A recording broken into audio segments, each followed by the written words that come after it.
Hello, everybody. Hopefully, everyone had a good weekend. Hey, Red Wombat. Hey, Erdinsk. Welcome. I didn't get a chance to check. I know Iffy was on an hour ago. I don't know if he finished up his big stream. I know it's supposed to be. I think it was supposed to be over now. I don't know if he finished or if he extended it or not. Buy this book. Yeah. So I tried. Because the cover is so colorful, I often try to use this to figure out my color settings on the camera, and I don't think it's quite right, but no, it's close. I don't know. It looks a little. Oh, I'm gonna move my a little bit. It looks a little neon, but it's as good as I can get it. So the problem is, I'll give you a little bit behind the scenes. Hey, Arsenal Roy. I see some people have come just to hear about the risque toys from the 90s.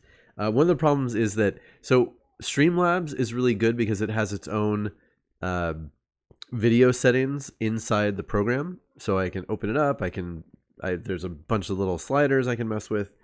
But the StreamYard doesn't have that. You can't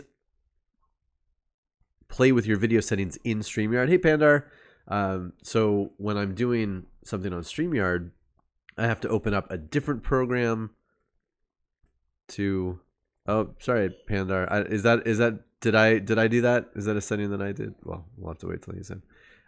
Anyway, so when I'm doing something on StreamYard, like we were doing on Saturday, I have to open up a different program to edit the video settings, but then those somehow carry over into Streamlabs, which is super frustrating. I know, right, Erdinsk? This is, well, I mean, I've got some risque subjects in this book. Welcome, Pandar. If I did something wrong with the ads, let me know and I'll fix it. I don't know. Okay, so you all know what we're here to talk about today.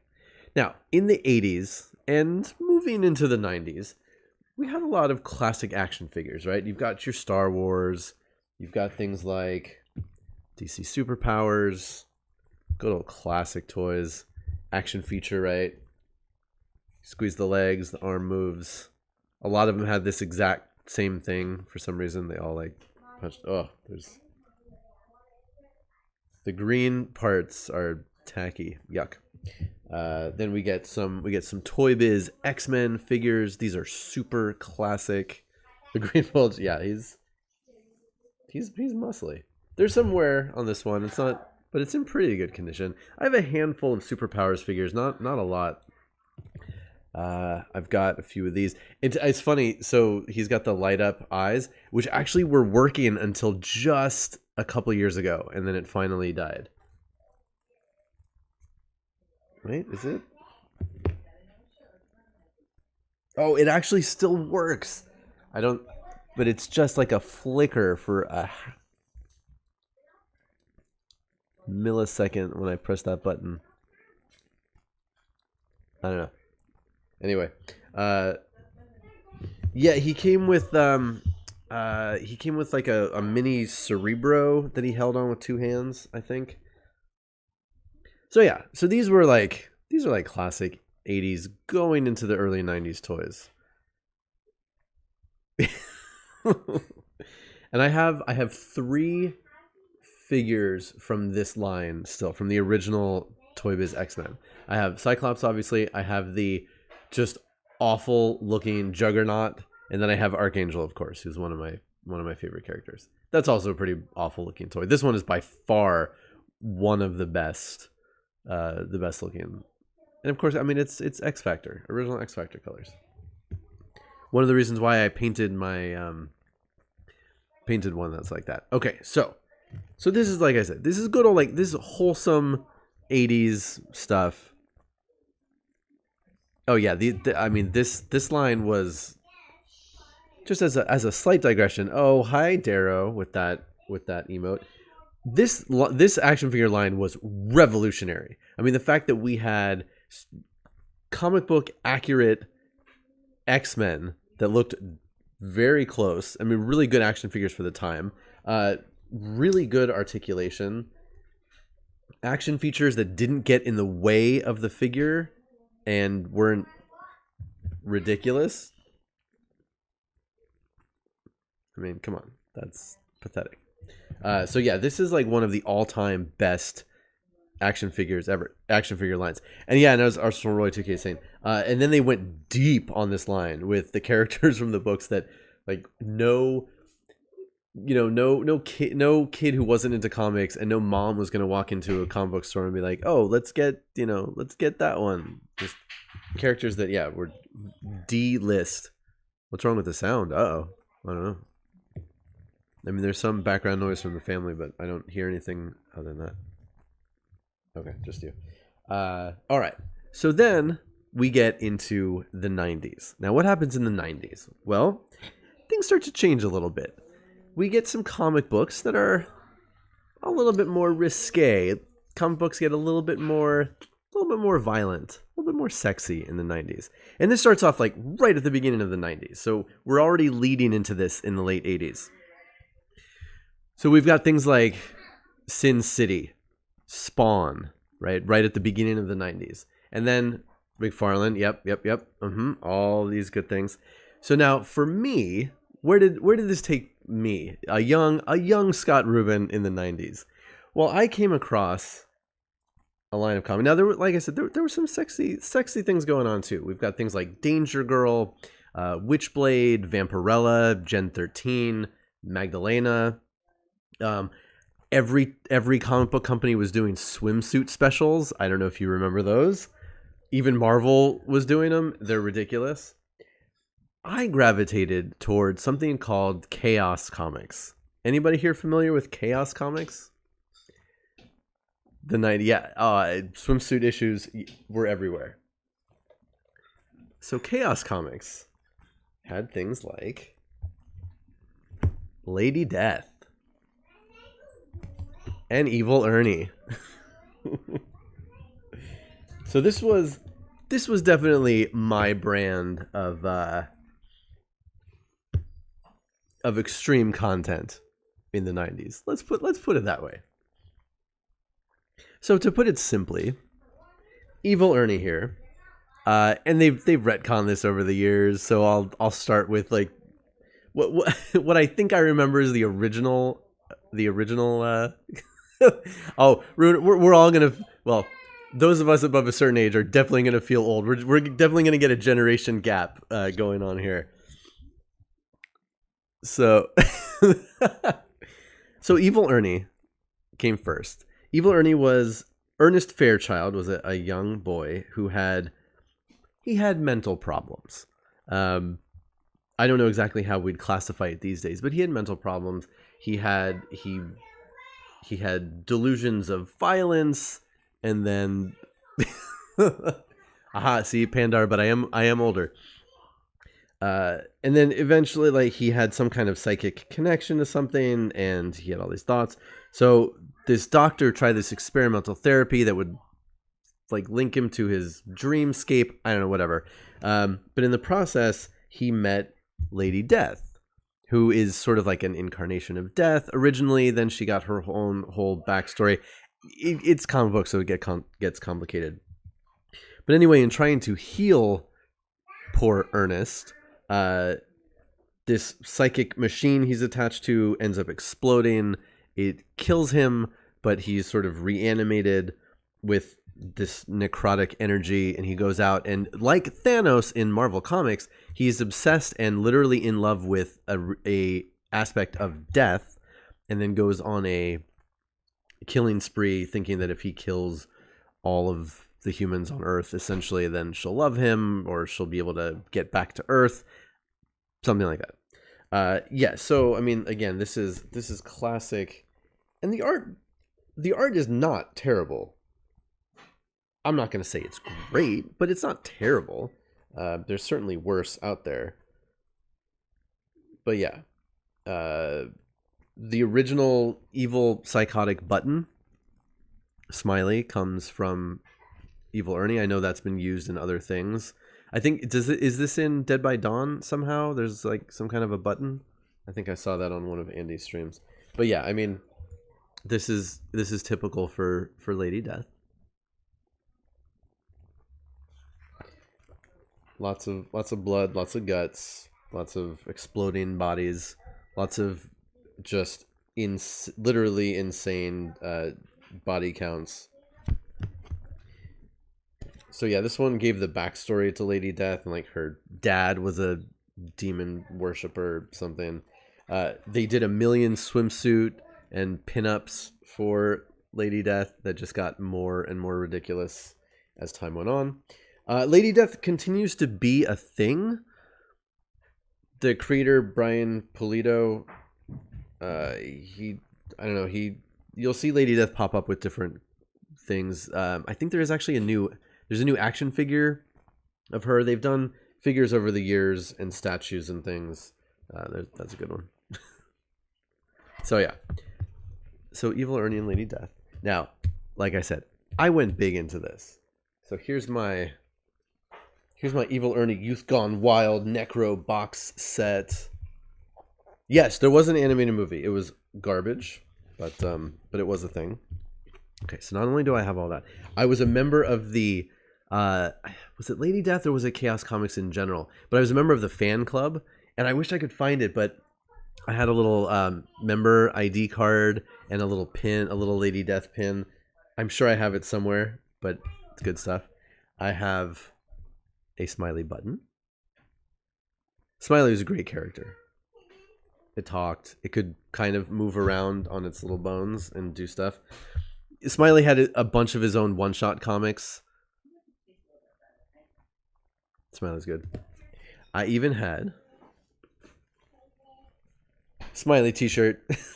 And this thing is like the biggest t-shirt that I've ever seen in my life. So it's not even really wearable, but it's cool. I think the best part of my collection. So we're talking early days of eBay. I would go on and I would look up stuff. I don't know where this was ever actually sold, but I found one day Smiley, the psychotic button, a 3-foot blow up of Smiley. Now I've never blown this up because I don't know what would happen, and I don't know, maybe it's worth something. But yeah, I don't know. It was just like I randomly came across it on eBay 1 million years ago and thought it would be cool to have. Take it to the pool. I could. Ooh, I even have a Smiley refrigerator magnet, but that has not aged well over the years. Well, hey, if we hit I should do a subscriber goal, and I'll blow it up on stream. Okay, so we have all this cool Evil Ernie, Lady Death stuff going on. Now, where does that lead us?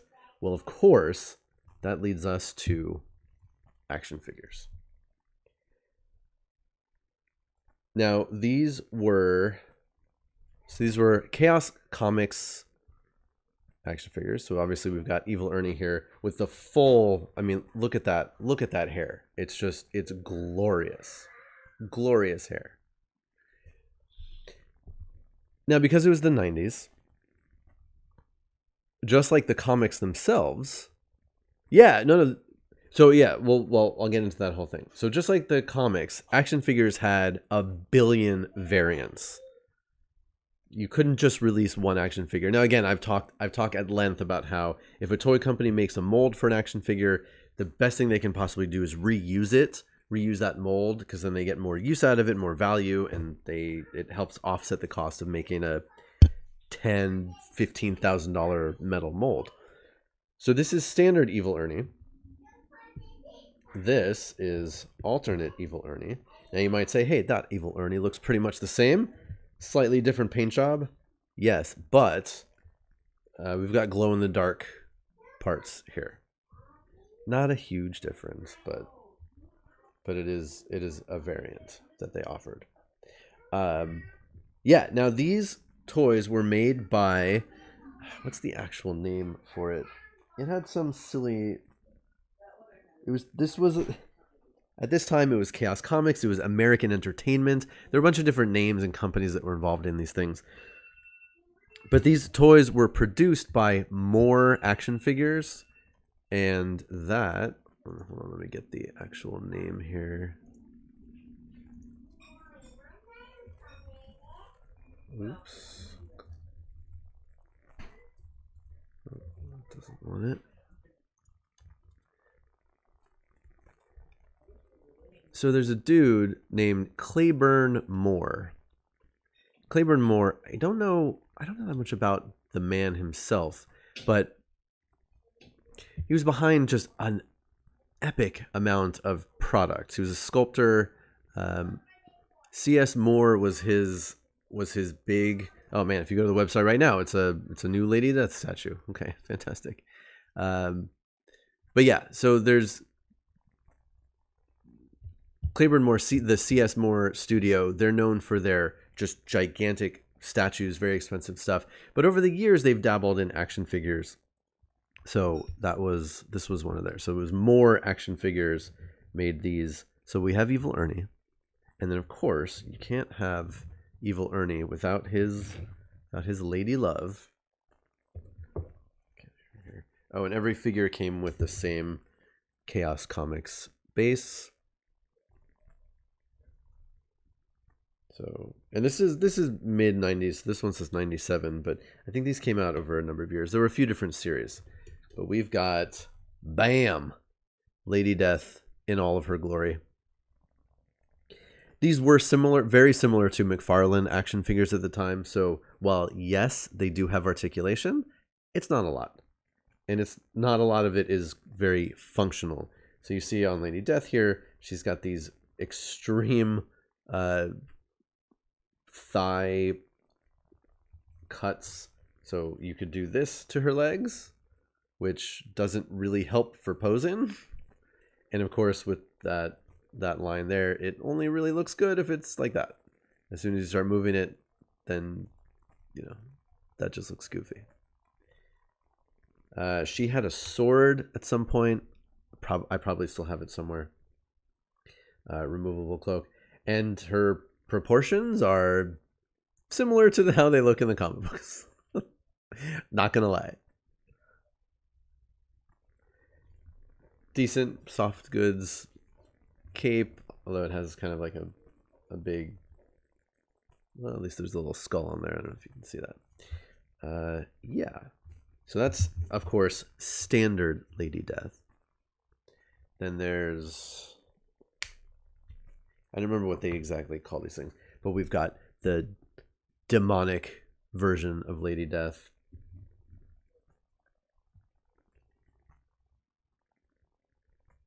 It looks like there's some of the parts are different. I mean, look, it's yeah. Of course, we've got the horns, we've got the earrings, so it's a whole different hair piece.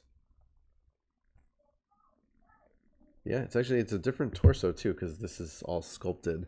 But yeah, you know, good old 90s stuff. Now, there was a whole big cast of characters in these comics.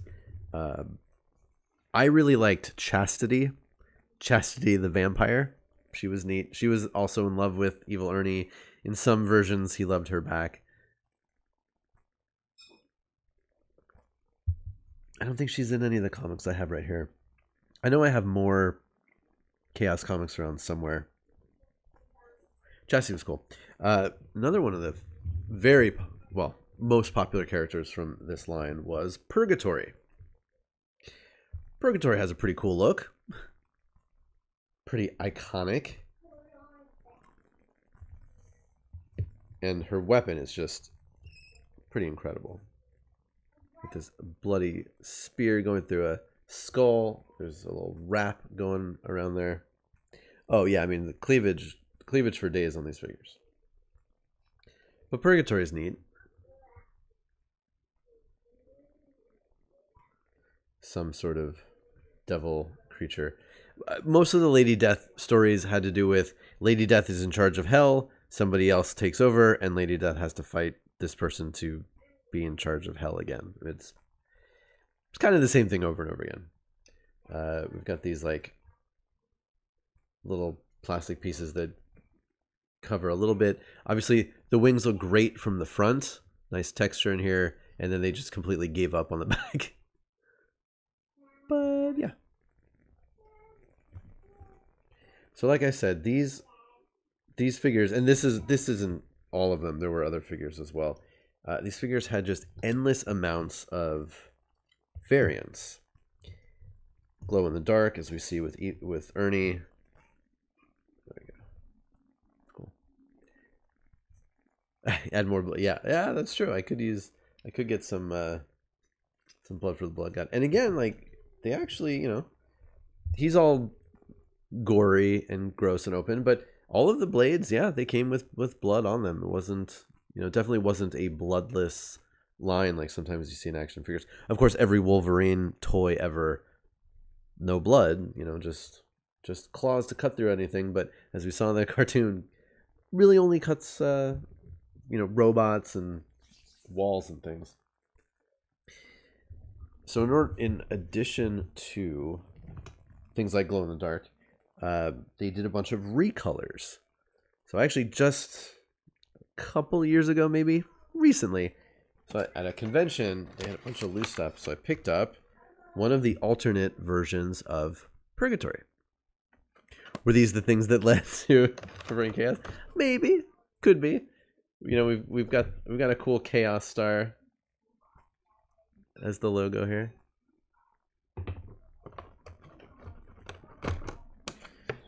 So obviously it doesn't have the backing. I got it loose, but we have Purgatory in metallic. Yeah. Oh, yeah. No. The more recent Wolverine stuff definitely has more blood, but like the action figures forever and like all the cartoons, Wolverine miraculously just only ever uses his claws on robots and things, or knocks things aside. Even in a lot of the old comics, there was not a lot of blood. But yeah, more recently, obviously, there's been. So what does Purgatory here come with? So she has the same staff weapon, looks like. And then she has a little knife. I don't know if... Oh, I think my original Purgatory did have a little one. You Rubin had all these figures. These were pretty popular. They, like I said, there were multiple waves of these figures. There was a larger... I think there was like a Lucifer, and then they did... What was the... Lady Death had a pal... Cremator, something like that. So yeah, there were other ones. So here we have Purgatory. Check to see if the joints work. All right, let's compare standard Purgatory with metallic Purgatory. So it looks like it's the exact same parts, which you'd expect. There's some dust. Oh, dusty. And not only is she in metallic paint, but they use a translucent plastic for the wings. Which is pretty cool. That's neat. Yeah, metallic actually looks pretty good. So they didn't... Interesting. Yeah, old plastic will get... So something oftentimes happens with especially darker colored plastic. You'll see how it looks like it's it looks like it's dusty. It's actually, it's on the figure. The plastic is, it just dissolves a little bit over time. The Mattel DC Universe action figures, those have that really bad. I could show you examples of toys that are not that old, and like all of the black on an action figure will be like a really light, like looks like a dusty gray. So frustrating. But yeah, that's a pretty cool recolor, I gotta admit. Oh, I was gonna say though that interestingly enough, so on the original version, so she's got these little ties here that are sculpted and painted. You can see the little gray ties. But on here, they're still in the sculpt, but they just didn't even bother to paint them. The light catches on them, but they're not. Are they painted? Oh, maybe there's a little tiny bit of gray paint on them. But yeah, I mean, they even did the nails. That's pretty cool.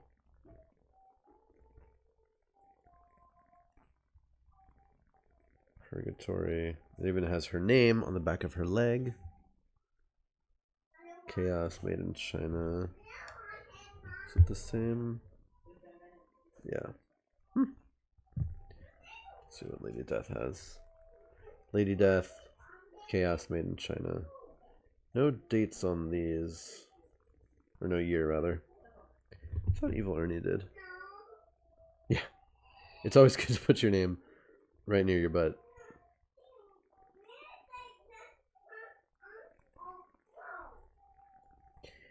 And if you had the original packaging, of course, it would say things like, not for children, not a toy.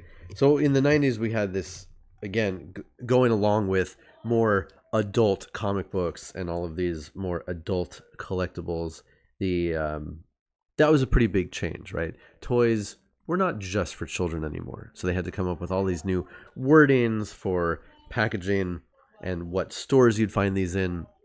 So these were definitely in things like, they would be in comic book stores, and then they would be in the quote-unquote specialty stores, like Suncoast, and what were the other stores that were like that?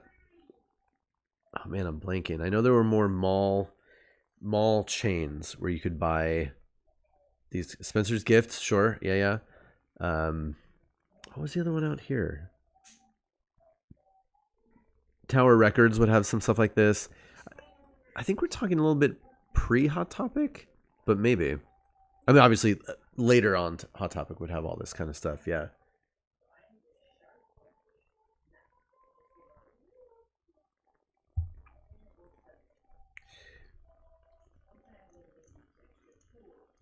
Oh, here, actually, I have a link to... So this Lady Death line, like I said, was mid-90s. Purgatory, Lady Death, Lady Death, Lady Death, Lady Death. Yeah, there were like 4 different Lady Death versions. What's this one?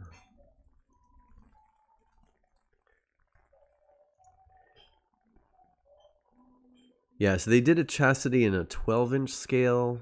Who wants 12-inch scale? Cremator, that was the buddy. There was a bronze version of Lady Death, a glow-in-the-dark Lady Death. It looks like 2 of them. I guess there was a fire and ice version at San Diego Comic-Con in 97. Wow. Yeah, so these 4 figures were Series 1.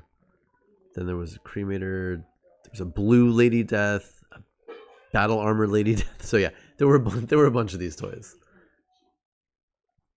Now. Oh, yeah, Arsenal Roy 2K. 100%. There were a bunch of other toys in this era.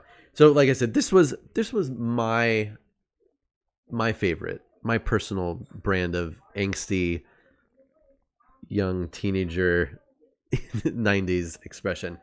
Now, there were toys in that era, a little bit later, slightly later, that went even beyond stuff like this. Now, I don't have any examples. I don't have any myself. And I thought about showing pictures, but I think I'll just talk about them. But if you are interested, you could look up something called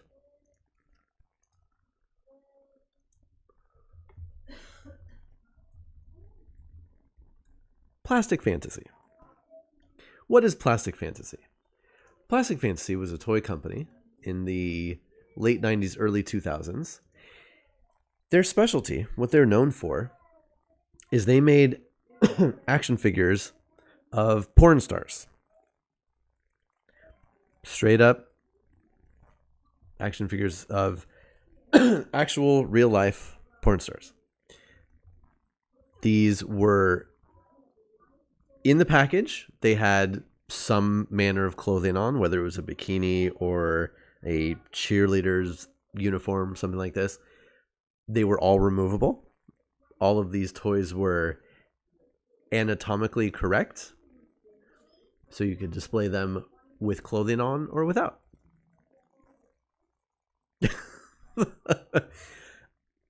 They made tons of these things. I did like a cursory search to refresh my memory on these things, and there were at least 4 different sub-series in this line, a ton of variants, a ton of holiday versions. They made a lot. So basically every porn star that was famous in the late 90s, very early 2000s. Like the starting lineup toys, exactly. Yeah, this season's the new rookies when they change uniforms to a different team. It's very much like that. Pandar. Yeah. Oh, and tons of these things are still floating around on eBay and stuff. With the collectability of these things in the especially in the 90s, you got to think back to the 90s. This was again the variant covers. This is when people were really thinking, oh, if I buy all of these variants, they'll be worth something someday. And it definitely extended into the action figure market, not just comic books and things like that. So yeah, you can go and look up Plastic Fantasy yourself if you would like. I want to stay, I don't know, clear of TOS at least, but I don't know. There might be something there. But and I'm trying to think back. I know that I saw those figures around at the time. They were in. There was one store that I remember actually seeing them in the store. Otherwise, it was like an online thing in the very early 2000s. Some part of me, I think maybe I had one at one point that I might have picked up at a convention, but then I think I sold it not too long after. I don't really remember. So yeah, I don't think. But yeah, they were definitely around, definitely a thing. And yeah, I mean, if you wanna go trolling eBay, there's still a bunch of them around. I think they've gone way up in price. I should say I believe that they were all female adult film stars. I don't think they did any male stars. So what are you gonna do? There is that. Time to find the one that I had. Like I wish I could. I mean, I would tell you. I just can't. I cannot exactly remember.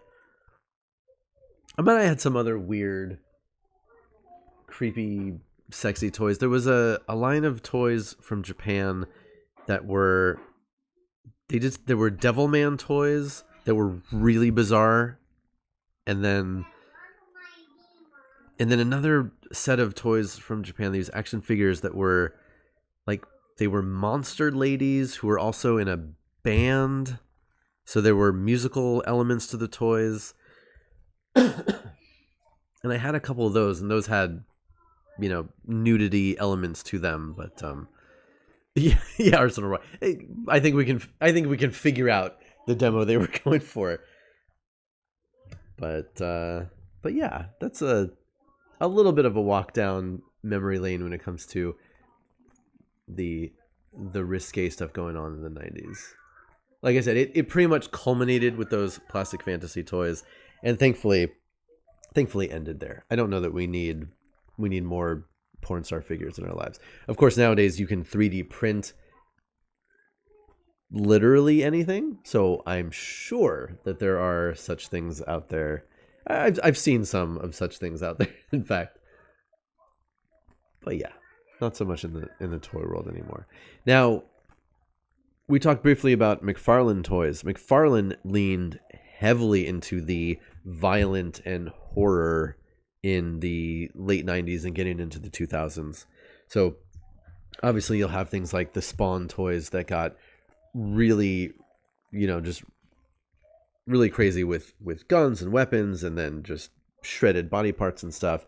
But then we get into the Clive Barker figures, right? What was the name of those things? They're Hellraiser toys, but then there were, what's the name of those? I can't remember the name.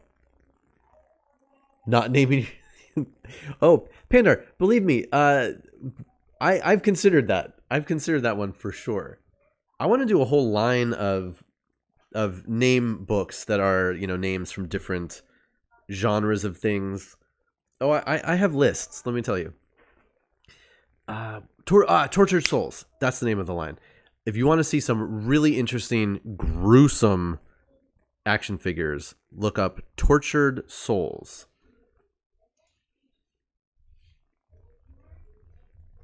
Tortured Souls. Yes. I mean, all of these things in Tortured Souls could have been in Hellraiser at some point. Just really grotesque stuff. Bodies all twisted and hooks and chains and flayed skin and flesh. And if you want to look into it, you're more than welcome to. I had a few of those. I think I still have a couple in a box somewhere. I should look those up because those are really cool. Nightbreed. I think there was a Nightbreed statue. I don't know if there were figures. Although, I don't know. By now, I'm sure somebody's made them. But yeah, Tortured Souls were, again, like that was pretty much like the limit. It's like, okay, they did Tortured Souls. Where are you going to go from here? Yes, Pandar. Sideshow worked with Court of the Dead, I believe the name of it is. And yeah, those things are amazing. There was always one of those. The one that I really liked was the Mermaid.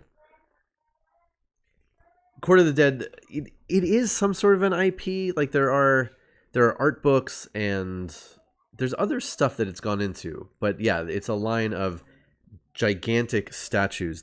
I guess they're on 1/4 scale. If you had to put them at some scale. So I think the smallest of the statues was maybe they did some 12 inches, but we're talking more like 20 to 24 inch tall statues. Huge, very expensive. If you ever went to Comic-Con in the heyday of that line, Sideshow would have essentially like a city block in the middle of the exhibit hall, and in that there would be like an entire room that they would set up with all of that stuff. According to the playmat, yeah, like they did other stuff with that line. It wasn't just this series of statues. Going to the link. It's opening up slowly. Oh, that one's cool, but that's actually not the one I was thinking of. Maybe I guess they did multiple. Oh man, now I need to find it. Court of the Dead. Let's see if I can find it real quick. But yeah, these are really interesting characters. And again, I never really looked into the backstories of these things, but yeah, art books and all sorts of stuff. Yeah, that Reaper General was really popular. Oh, I guess they did like dolls. That's cool. Is it a game? I don't know. It's been around for a while. Lots of artwork, lots of statues and things. No, I don't see the one that I thought was really cool. It was essentially a statue, but it was like a diorama almost. So there was a creature coming up out of the water, and then there was like a line where you could see the water underneath, and there were bodies underneath the water. So it was partly beautiful, partly horrific. I'm not describing that very well, but anyway, you get the idea. But yeah, horror toys are, I mean, we could talk at length about those because there have been some incredible and just really tacky stuff over the years as well. But well, let's see it, Daryl. Let's bring that up.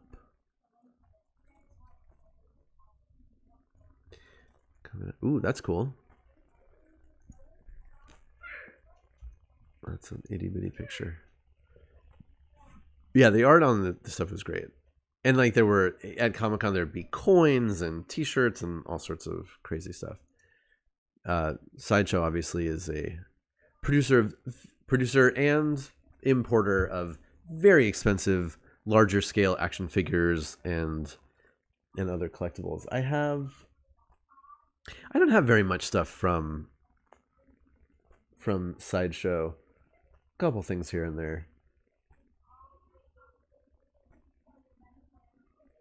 But yeah, like I said, if you've ever been to San Diego Comic-Con, Sideshow has just the most ridiculous booth in the middle of the exhibit hall, and a real huge pain in the ass if you are a toy and collectibles journalist covering the show, because it's just endless cases of new products that you have to go and take pictures of. Let me tell you from experience. And they used to do a thing like on the second day, there would be a thing in the morning for press, and they'd actually take off the glass cases because nowadays it's just like a heavy duty plastic, but very difficult to take pictures through those things. But what are you going to do? Oh, you know what? Speaking of horror, we finally started showing off the new designs for our soaps. And I'm going to show them to you because they're awesome. And I can. It's my channel. You're stuck here. You can't leave. If you don't follow our soap company, you should. It's on... we're on the Twitters. It's Bat Soaps. I should probably make a thing for that. I'm just going to show these real quick because I think they're amazing. And I helped with some of these things. So we have like blood drip soaps, which is super cool. It's just blood in a soap. The blood goes all the way through from front to back. It's not like just a design on the front. It's like the simple thing. It looks very stylish. Good for, displaying in a white bathroom, something like that. Remove. Okay, then. I'm very excited about these things. Fit to screen. Okay, so then we have this thing. What's called the Shallow Grave soap. This thing, let me tell you, is so badass. So not only is it like a real cool bar of soap on the bottom, and the top has like almond shell, I think it is, so it's like actually a exfoliant, but that skull is soap. So we've used a bunch of these around the house, and what's really cool is that as you use that skull just as a soap, like it wears down into it stays skull shaped for a really long time as it wears down though, and then it kind of looks like an alien skull at some point. It's pretty cool. So yeah, these look really neat. And this was I think my wife wrote about it online, but this was based on a design that a local mom got in touch with us about making soaps for her kids for something, and the kid really wanted some sort of a skull soap. So we actually had a skull, or I think the mom gave us some toys, and then my wife embedded them in soaps. But then we're like, well, we could just make a skull that's actually soap. So you could use this as your soap. And so we did. All of the things I'm showing will be online Friday, and I'll tweet and post. And right, I'm sorry. Yeah, so Pandar. So these are just previews. They're coming out on Friday. We're in some kind of a group, and all of our stuff is releasing all on Friday. It's like a big event kind of thing. Wait, resize. So then we've got some soaps that are inspired by some other properties. It's not like we have any licenses or anything, but how am I going to show this on the screen? Okay, so here are two the rumor blogs. Exactly. Yeah, these are just sneak peeks. So anybody here a fan of the movie Trick or Treat? My God, is that a good movie? Just fantastic Halloween movie. Came out it's a bunch of years now. Great Halloween character of Sam. Sam is like a little Halloween demon kind of creature, I guess you might say. But he's out to enforce the rules of Halloween. And if you disobey the rules, well, Sam comes after you and things don't go so well. Sam has a very iconic weapon in the movie. And it is a lollipop with a bite taken out of it to give it a sharp edge. So, of course, there are rules. I mean, the most famous rule, of course, is that you can't you can't smash or destroy a jack-o'-lantern until Halloween is over. That's like the big one. So this is a soap that is a replica of that weapon that he uses, with a cool cutout for the bite taken out of it. So again, this one's a little bit more niche, but it also just looks cool. And it's funny because we were testing this one, and yes, this stream has turned into full just talking about soap stream. But we were testing this to see if it would work with the whole cutout and everything. And so we've been using one of these in our kitchen for for the last couple weeks, and it's actually really fun to hold this shape when you're washing your hands. It just fits really well in your hand. The kids, yeah, we line these up, and it's like an assembly line. The kids are just chomping down on the soaps. My wife had to actually make like a specific little tool to make these cuts so that they would be approximately the same across the whole line. Remove. What's next? Oh, and then another soap that's inspired by something you may be familiar with. Let me get this. So we're definitely going for some iconic horror movies inspirations. So we've got, you might recognize that face. Gamer Girl Bathwater Soap. Oh, that's a good idea. Belle Delphine came out with a new video last night, and you have to see it to believe it. Let's put it that way. So yeah, this one's cool. And then in several of the new soaps that are coming out like this, how do I move that on top of that? There we go. It's William Shatner, exactly. And so that we have a few new soaps that are like this. I don't think they've all been shown yet, but it's got some cool image on the front, and then on the back is more of that. Is that blood built in? Thank you for the follow, Undead Saints fan. Thank you so much. Yeah, so that's the back of this soap with the blood. That's actually soap, and it goes through all the way to where the picture is. So you'll have that for a nice long time. So yeah. And there are even more designs. I think there are 2 more designs to add to all of this collection. And yes, so they're all soaps. They will all be available Friday night, I think. I'll tweet about it. It'll be a thing. Can we gift it Adam? I might be able to get one of these to Adam. I think that could happen. Yeah. So yeah, I've been really excited watching as all of this stuff is made in my house, and it's like, when can we actually show these off? And it's like now we can show them off. But yeah, the soap stuff is really cool. We're trying to figure out a good way of doing some kind of a soap stream, because I think people would be interested in that. It's just a matter of logistics, figuring out how to do it, what to show. It's a whole long process. Oh, Rabbit and Wombat, cool. Yeah, and all those images and more information are on I don't know if they're on the Twitter yet, but they're on the Facebook and the Instagram, but they will be on Twitter before Friday. Well, Panda, you're doing all that crazy DVD stuff, right? Oh, like actually a soundboard of Michael Myers talking? That you might have a harder time finding.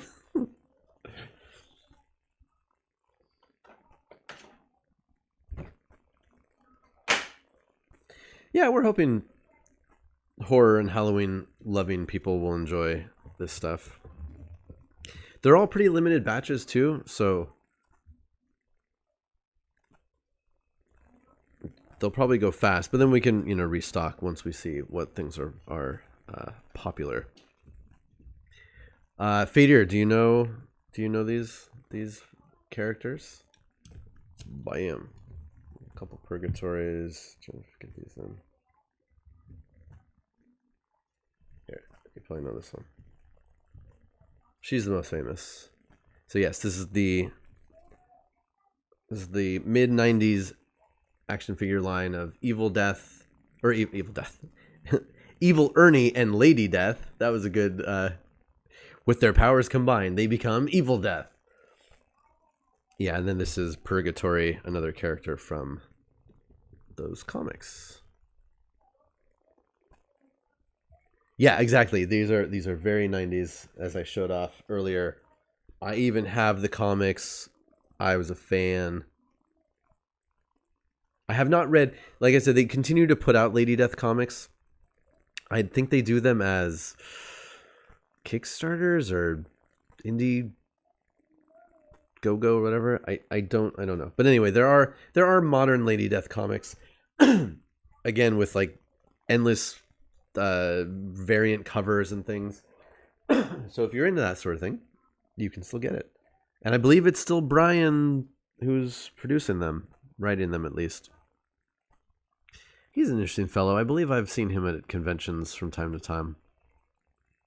But yes, Evil Ernie, Lady Death. Good old 90s stuff. Definitely. Yeah, Evil Death is their couple's name. Exactly. Let's see. Let's switch gears. I gotta put all these things back on their bases. Ernie stands pretty well because he actually has like normal human feet. All these ladies have these extreme heels and therefore do not stand up very well on their own. So they definitely need the bases. Unfortunately, this Lady Death has, I don't know if you can tell, but like the angle of her legs has altered a little bit over the years, and her that shape tends to make her a bit unbalanced. So yeah, she doesn't even stand up on her base all that well. I may need to do a little adjustment. And yeah, same thing on, I mean, that's a choice. That's a style choice.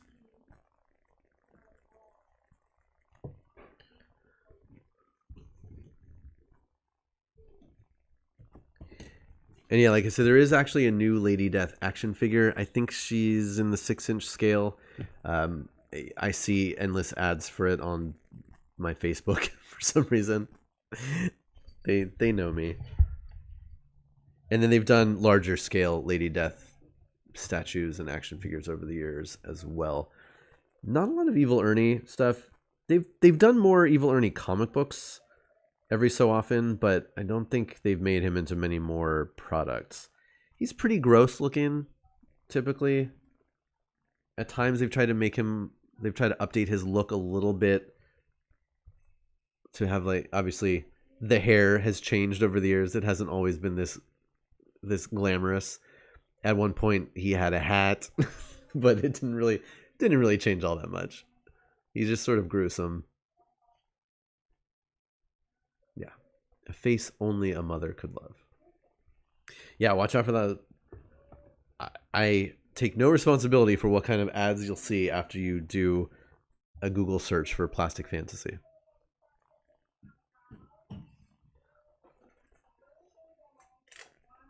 So again, switching gears completely. Let's look at something cool from Japan. Space Battleship Yamato. So I talked about this last week, the week before. This is Bandai, right? No, this is Plex. Or is Plex another company of something? I don't know. Plex. Anyway, there are all these mechanical collections, and so they have, well, they're different. Yeah, I can never. This one is. Does it say? I thought it said on here.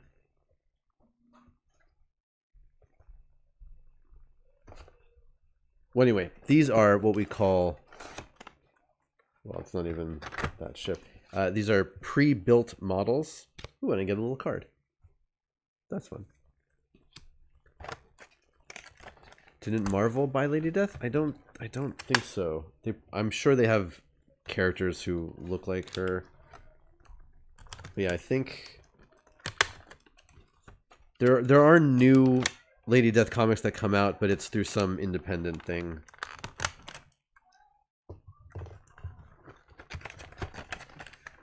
Oh, yeah, possibly. So, yeah, Angela from Spawn has had a whole long, interesting Lady Death from Deadpool. Oh, there is a... I think I know what you're talking about.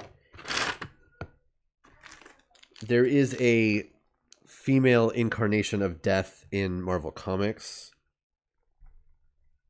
But that's a different character.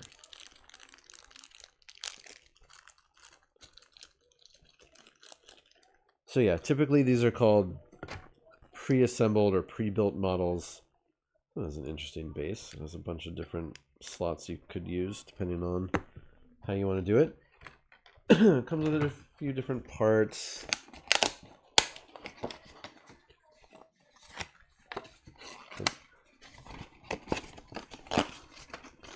On the inside of the box, like the models, it'll give you all of the display instructions. So there are some parts that you need to attach to some of these. Ooh, that's a cool ship. Which is the front, which is the back? I am assuming this is the front. But I could be wrong. And then this one has... We have parts. Itty bitty parts, no less. Okay. Ooh, that's cool. Yeah, man, I want that one with all the little fighters. But I did not get that one.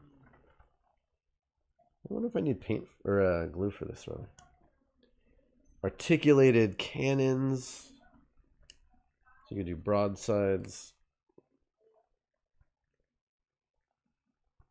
Bunch of little turrets there that are not articulated. What would these be called? Deck guns, I guess. All right, looks like we're dealing with this one up here. So we have this big old bridge module.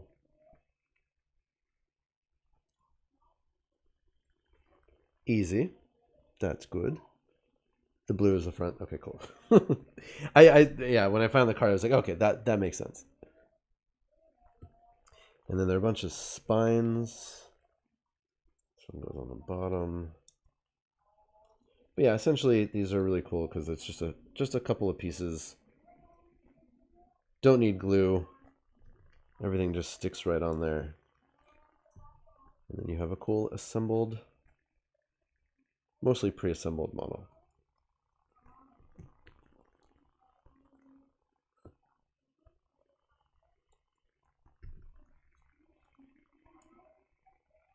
Easy. And done. I like it. I don't know what its name is. It's all in Japanese. But it's cool. Yeah, so some of these are just a bunch of little tiny fighters. That's awesome. And then these, I guess these are like battle damaged versions. That's cool. They're like little, they've got pimples. So I wonder what those look like in person. If it's a deco or, I assume it's just deco on there. Anyway.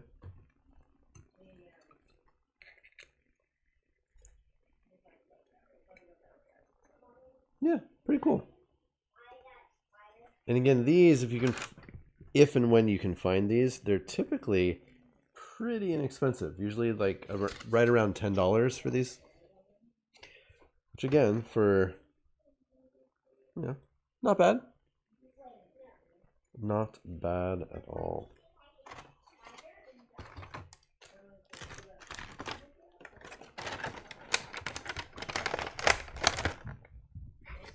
And I have a little card, which I don't know what I'm going to do with. But keep it around.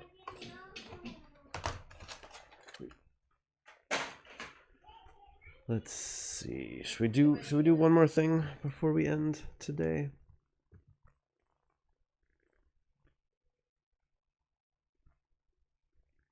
We got any Aliens fans? Excuse me.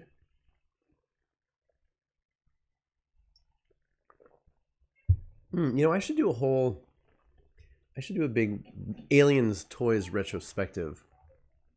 There are so many Aliens toys out there from over the years. A lot of models too, actually. So like I've talked about, I'm in a whole bunch of modeling groups on Facebook, but a lot of models from Aliens. But I have Aliens micro machines from way back in the day, as the kids say. I've got a couple of the Super 7 Aliens, which are I don't think I have any of the NECA Aliens. I have a NECA Predator, which is fine. But I've got a bunch of Aliens toys from Japan. I should find those. Japan loves Aliens for some reason. Yeah, the dropship, they're just really incredible models of the dropship and the APC. Very, very famous. A few years ago, Diamond Select Toys, which will they also did some mini mates. Yeah, there were some Aliens mini mates, but they'll come out with some random stuff every so often, like this. So they did Army Man style Aliens versus Colonial Marines. Now these are technically made by Nanoforce, by MC Toys. These companies with all their silly names. There's currently a... How do I even describe it? There are toy companies that are made of a bunch of really small toy companies that get together to have a bigger name, sort of. So MC Toys does actually still exist. At Toy Fair this year, we visited their booth. There was, again, it was like Citadel something. I don't know. Again, like it's a bunch of little tiny toy companies. But they're planning on, I don't think these have come out. I don't know if they ever will. But they had prototypes for more things like this. Essentially, little green army men versions of a bunch of licensed properties. So you would get a little box that would have a bunch of little figures and then maybe something special. But they had a bunch of licenses that were very near and dear to my heart. They had a bunch of different Star Trek versions. So it would be like all of the TOS characters, and then you got a little Enterprise in the in the pack. They had a couple of anime series. They had like a Halloween series, so you got like a Michael Myers and then a pumpkin, and then just some of the other characters, which wasn't as interesting. I'm trying to remember what the other ones were. I'll have to look up my coverage from that. But again, like it's a small company. Unless something bigger like Diamond is going to pick it up, I don't know if those are ever going to come out. This was $9 when I bought it. Does it have a year on here? This was a couple years ago, I guess. But yeah, obviously packaging was just non-existent, which makes sense for this. It's just a junky bag and then a header card. And you'll see when I pop it out of here, it's literally just a Ziploc bag. Like they didn't even make their own bag or make it look like it was anything.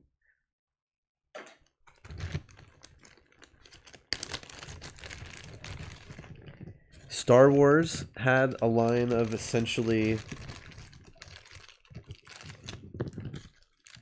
Army Men style figures. I don't know if anybody remembers that.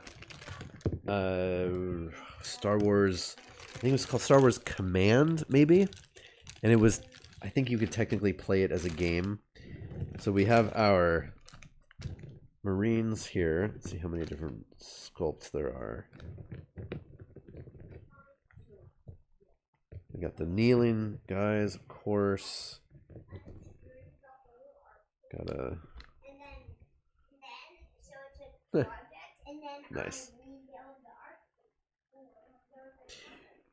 Yeah, a bunch of companies have made like little cheapo versions of their figures. I want to say 10 or so years ago, there were a lot of these things around. Marvel did something called the Marvel 500, and they were little figures like this. I have a bunch of those around. But again, like over the first 2 years, they were going to make Well, they promised they were going to make 500 of them.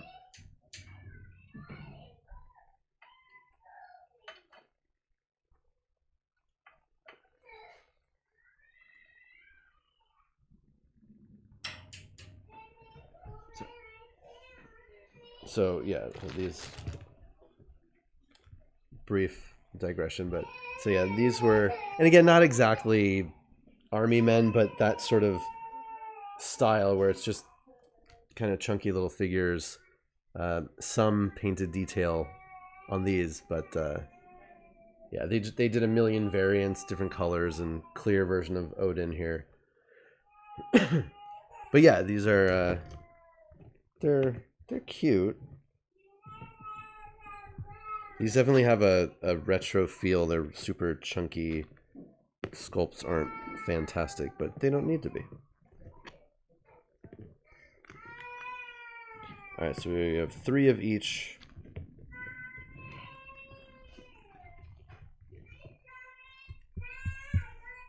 Five. So yeah, we've got standard, standing trooper, no helmet. Oh, there's the camera. It's around here somewhere. Trooper with a helmet, aiming.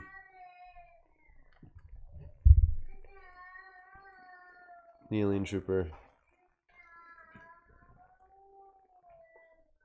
I mean, clearly this is supposed to be the heavy gun, even though it's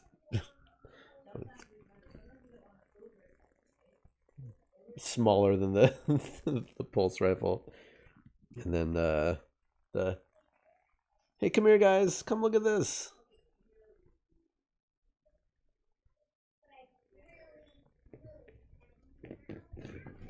All right, but what are we really here for? We're here for the aliens. Ooh, ooh, that's cool.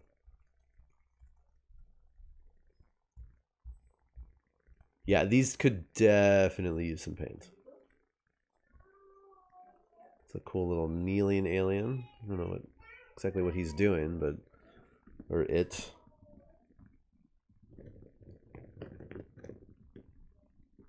My son got an ant farm, and it was really interesting. The ants in there, they were all female worker ants, so they were not reproducing. But it was interesting that they were all females, no queen, because apparently it's against the law to ship queen ants. If you find your own, you could put that in an ant farm, but you can't ship them. I thought that was interesting, at least. Do they have a Predator versus Alien version of this? That I don't know. There was an actual Aliens and Predator miniatures game made by Protos Games. I think it was discontinued. They may have switched to a different company, but that was at least a thing. Ooh, that's not this interesting. Okay.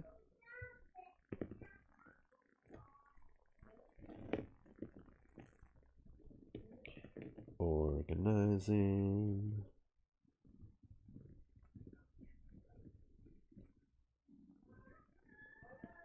So there's a subtle difference between those. Okay. So we've got that kneeling alien, which is it's an interesting look. Oh, I like that one. Oh, I can be famous, get followers. Please tell me.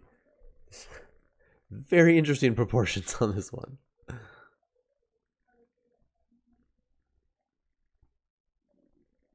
Bye. Thank you very much, Pandar. Appreciate that. You even have some of those back tentacle things. So obviously the sculpts on these are not fantastic, but they're definitely reminiscent of that old chunky low detail style. Sort of a stalking standing guy. This one is doing some kind of dance. He's got an egg there, which is pretty cool. And then this one, oh, so yeah, this is this is the queen, just in the same size. So the scale is obviously way off, but you can see at the base they're a bunch of teeny tiny little eggs.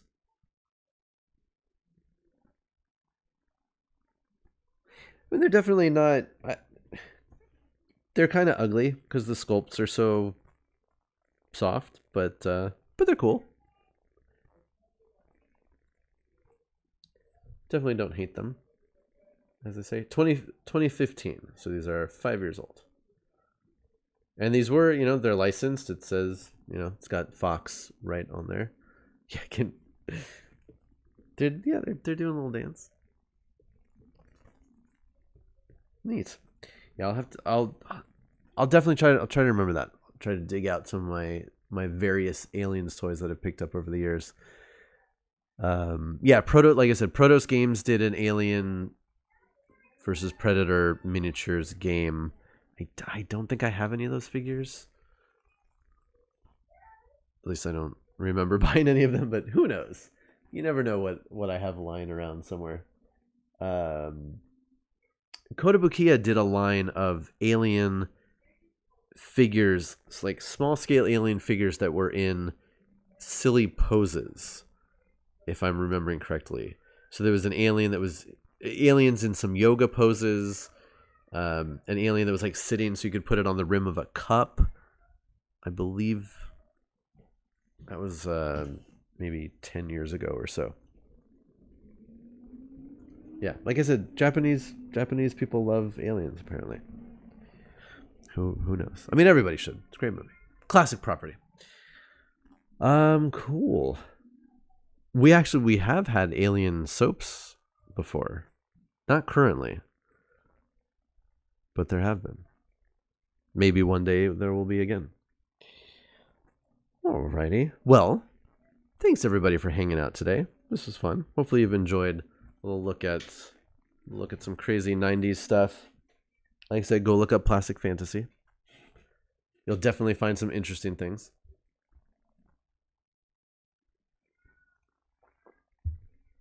And then we got to open up a few more things.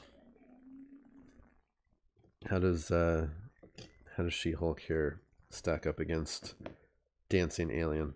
Oh, she's kind of dancing too. Hey, we could have a whole dance party.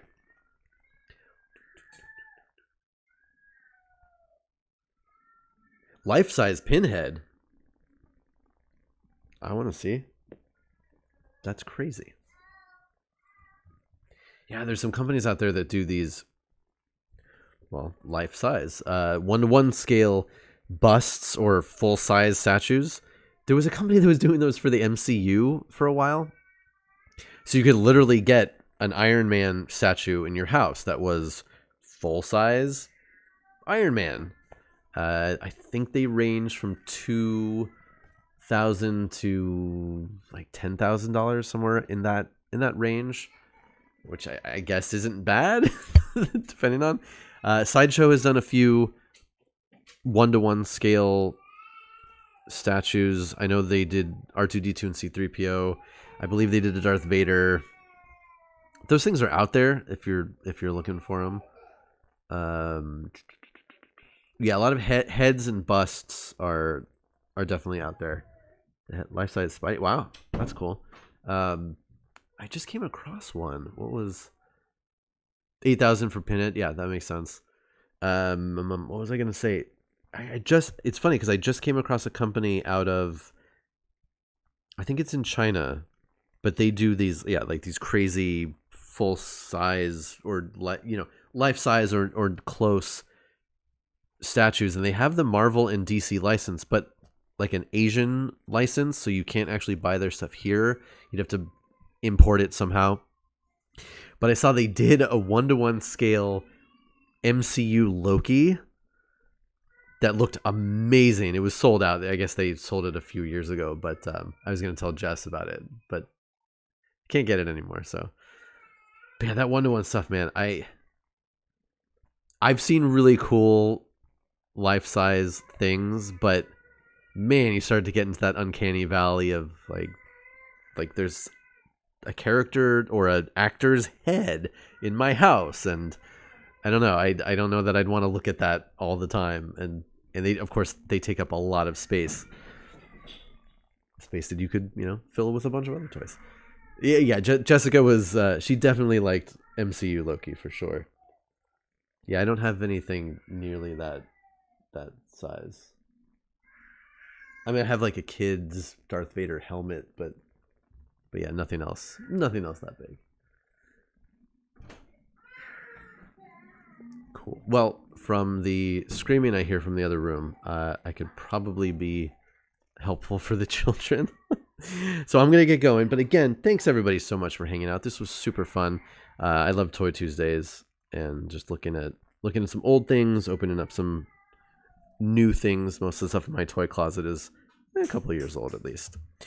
Tomorrow I will be back for Warhammer Wednesday. We'll build some models. We'll talk about some stuff. We'll talk about the new releases that are coming out very soon, and there's a whole bunch of them. Space Marines and Necrons. We can talk about what's going to be on the Warhammer show on Hyper on Thursday, because I will be there again this week. Talk a little bit about White Scars. That should be fun. And otherwise, have a great day, everybody. The new Necron ability. For sure. I'm trying to think. Yeah, that's it. Okay, everybody, have an awesome Tuesday. Whatever you end up doing, and I'll see you back here tomorrow. Oh, that's quite all right. Mom, these are, it's good stuff. I'm sure my mom appreciates cool toy designs, just like I do. All right. See everybody tomorrow. Signing off. Bye. See, my mom's cool. All right. Bye, everybody.